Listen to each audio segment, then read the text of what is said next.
Oh, no apology necessary.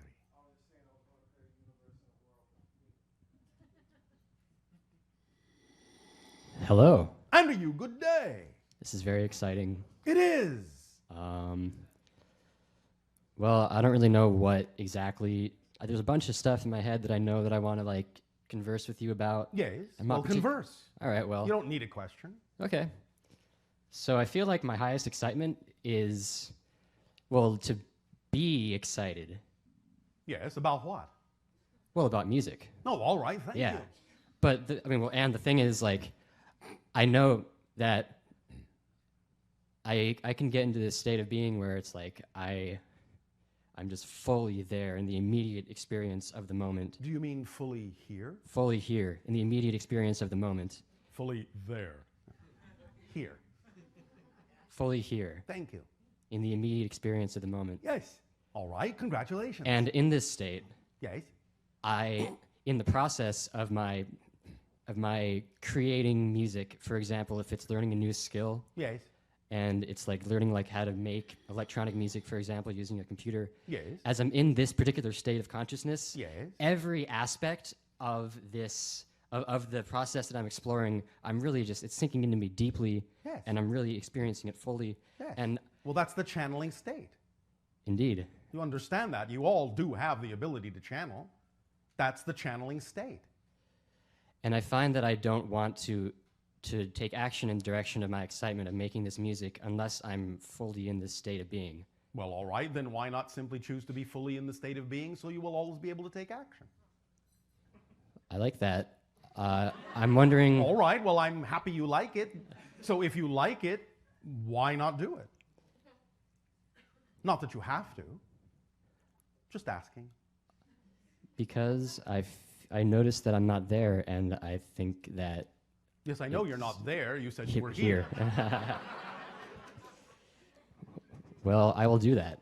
It's and up to I'm you. doing it right now. Yes. And I am looking forward to exploring All that right. more. Please, all of you, don't assume that just because the sensation of the state changes, that means you're not still in the same general state of excitement.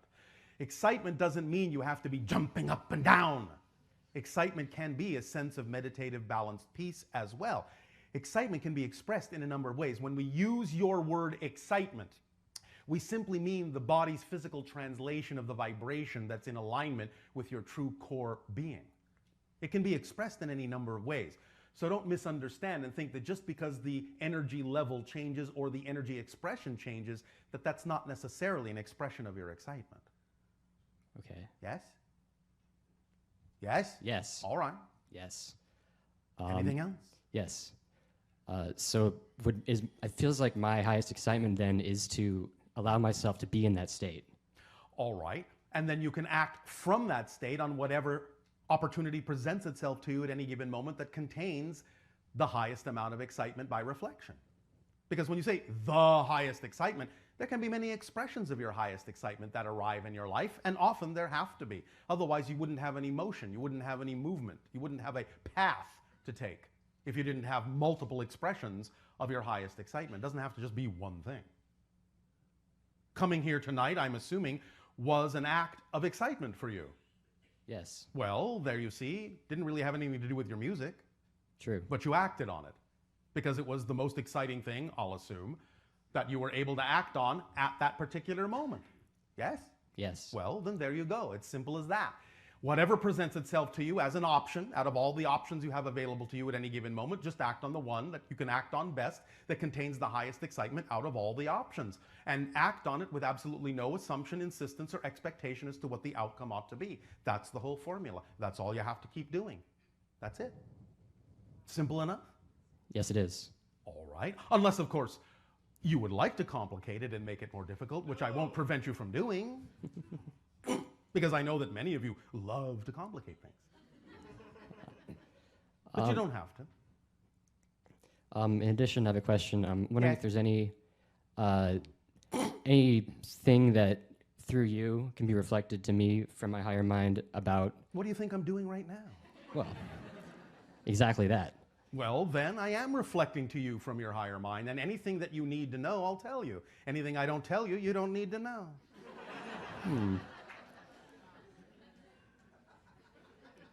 Is there any way to induce lucid dreaming without technology? I'm sure there is a way. I wonder Of course, if you can there give are an many ways. example. You have many books and many people that have done it. You could go talk to them. You could go read one of those books. You could use your imagination. You can do many number of kinds of things to induce lucid dreaming. We've already given you a few ideas. Go and find some more ideas on your own. Okay. Yes? Okay. Unless it doesn't excite you. It does excite me. Well, then go. All right. Go forth lucidly to find out information on how to lucid dream. Yes? Yes. And when you start doing that, before you know it, while you're looking for that information, you'll suddenly realize that you are lucidly dreaming. Okay. Yes? Yes. All right. Does that help you? It does. I have one final question. Yes. I'm well, just I wondering. doubt that, but Well- go ahead. I can't argue with that. I'm wondering if you could just give me any kind of cool thing about the Santa Barbara area. Just like something I can go adventuring for, exploring, or if there's something else. Just You could go adventuring and exploring in the Santa Barbara area. Is that not cool enough? it sounds good to me. One moment. One moment. A nearby area is called Goleta. Yes. Go there. Or not. Okay. Thank you. Pleasant dreams to you. Thank you.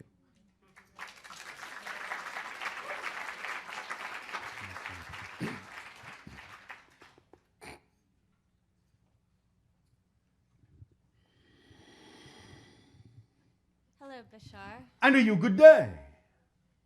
Are you enjoying the planet? Always. What are your preferences when you visit? What I'm doing right now. What I do at any given moment.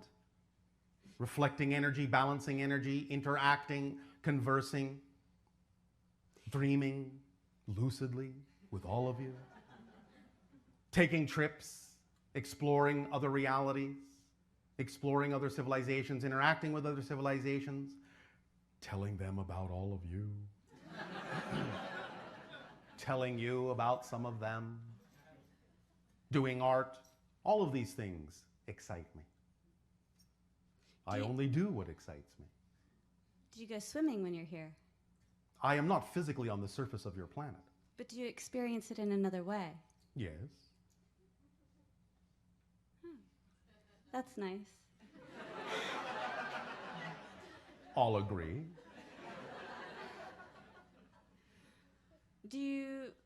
Have you experienced anything that is not to your liking? No. There are things that are not in my preference, but that has nothing to do with whether I like it or not, because all things are equal. I can recognize what I don't prefer without placing any kind of a value judgment on what I don't prefer, That's amazing. if you say so. I do say so. Thank you. Authoritatively. Well said. Very good. Then it's nice to meet you. And you as well. Bye. Anything else? No? No, that's All right. all. Thank you.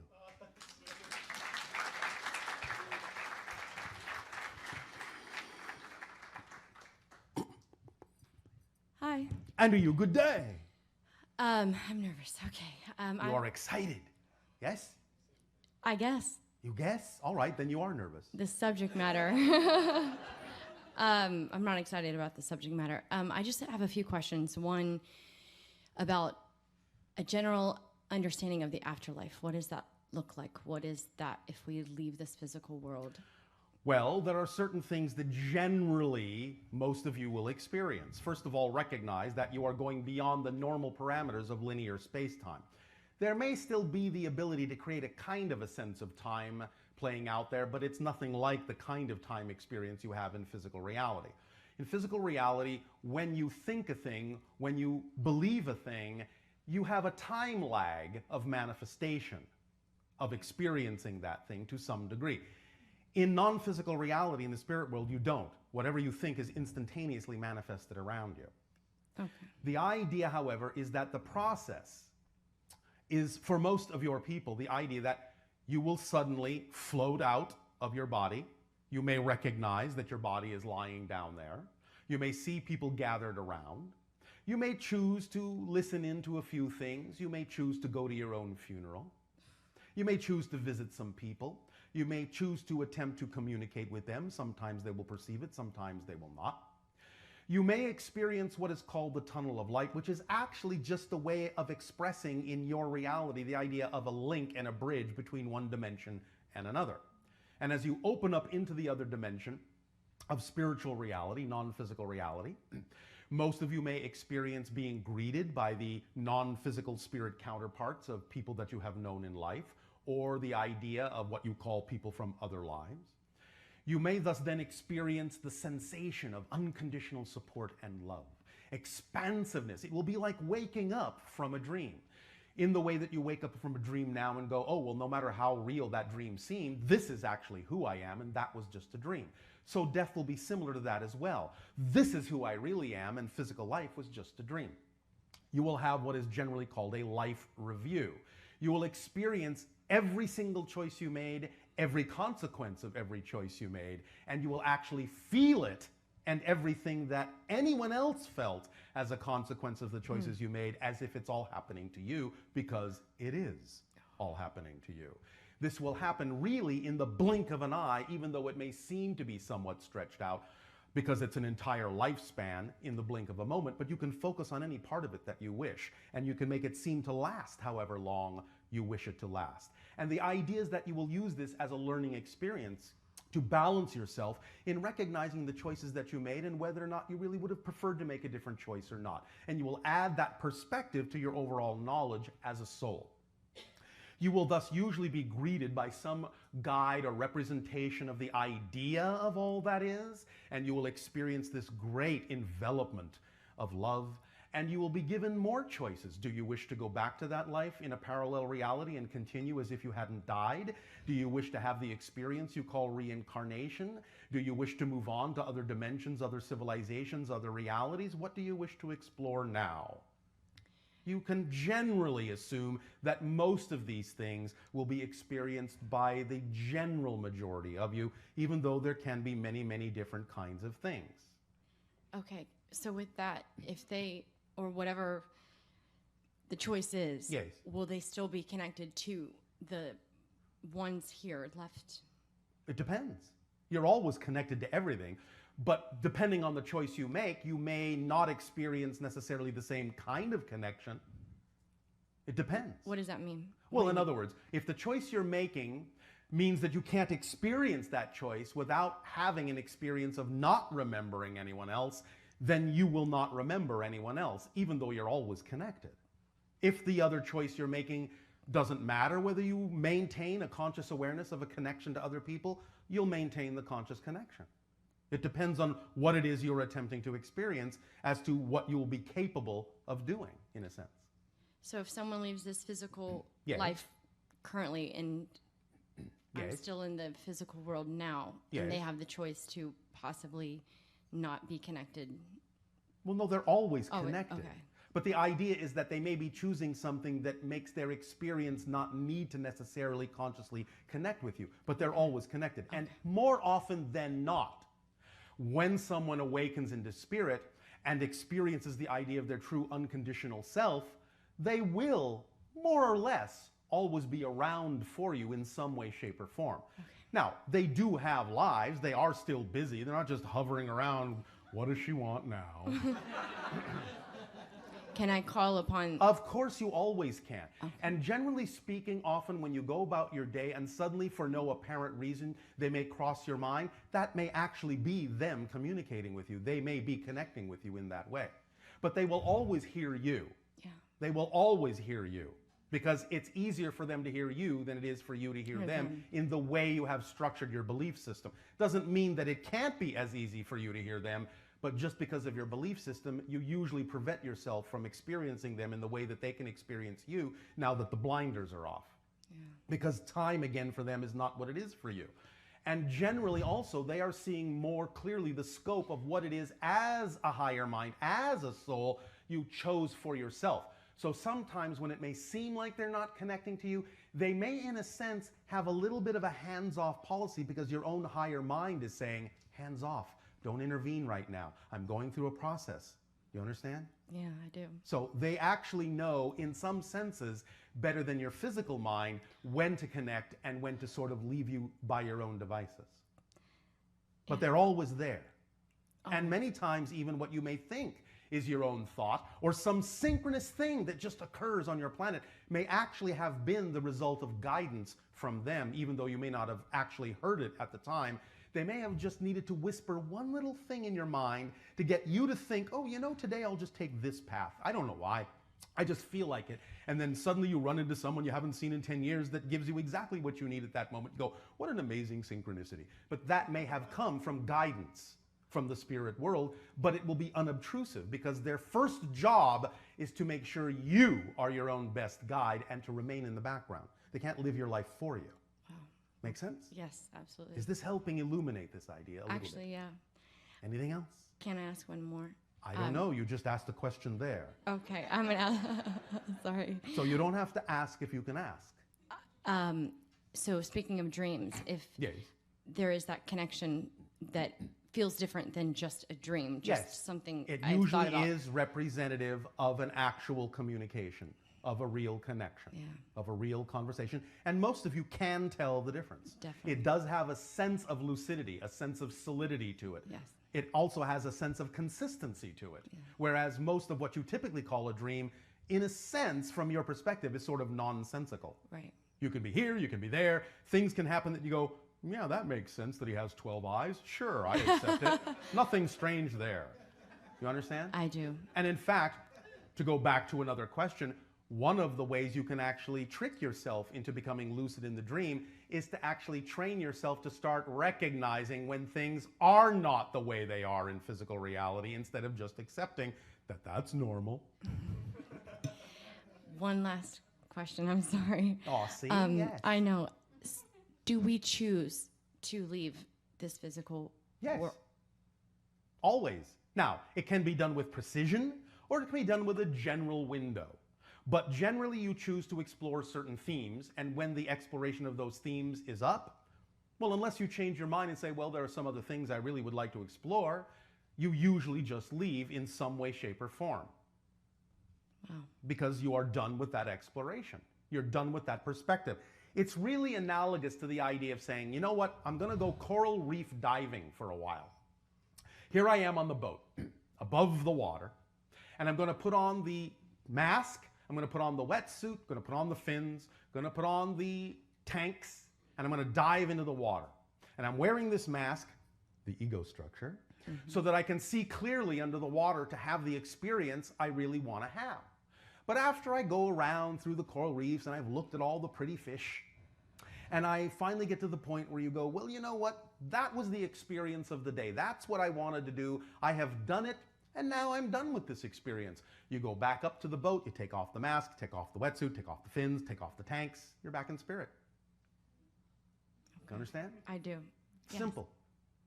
And then you can go diving again whenever you wish to have that experience. It's up to you. So is it possible that you could be is there a deeper soul that knows or has chosen to leave, but then the ego part of you is resisting that? Oh, that happens all the time on your planet. Many of you die kicking and screaming. Okay. Because again, you've trained the ego part to think of that as an actual annihilation of identity, and it's not.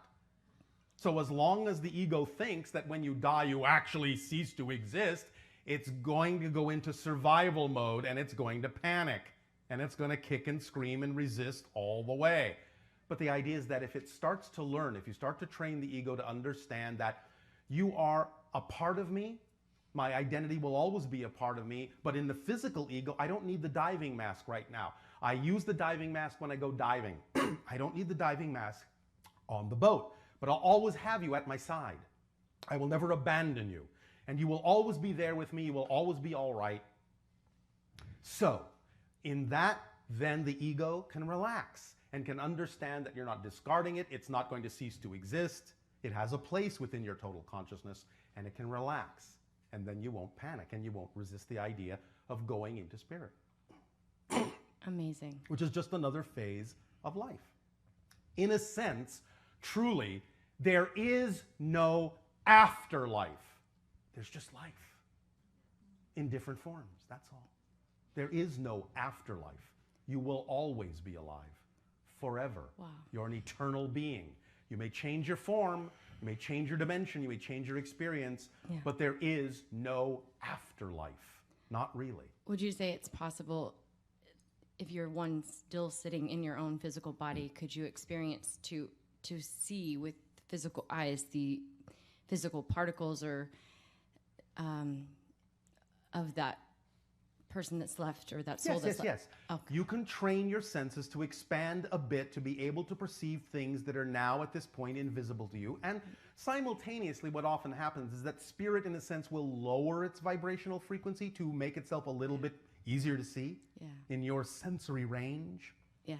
But yes, you can train yourself to see more clearly the idea of the higher frequencies, and many people do, and they see spirits around them all the time. We do. We interact with spirits all the time.